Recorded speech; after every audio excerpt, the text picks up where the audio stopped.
तुम्हाला माहिती आहे का, डॉक्टर बाबासाहेब आंबेडकर यांना बौद्ध धर्म का आवडतो? जाणून घ्यायचं असेल तर चला ऐकूया स्वतः बाबासाहेबांनी व्यक्त केलेल्या शब्दातून. बाबासाहेब म्हणतात, इतर सर्व धर्म ईश्वर, आत्मा आणि मरणोत्तर जीवन या कल्पनांपुरतेच मर्यादित राहिले आहेत, पण या गोष्टी समाजाला सुख आणि न्याय देऊ शकत नाहीत. पुढे बाबासाहेब म्हणतात, बौद्ध धर्म मात्र वेगळा आहे.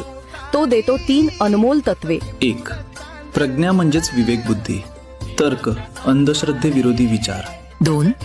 करुणा. दुसऱ्या शब्दात सांगायचं झालं तर प्रत्येक सजीवाबद्दल प्रेम, सहानुभूती आणि दया.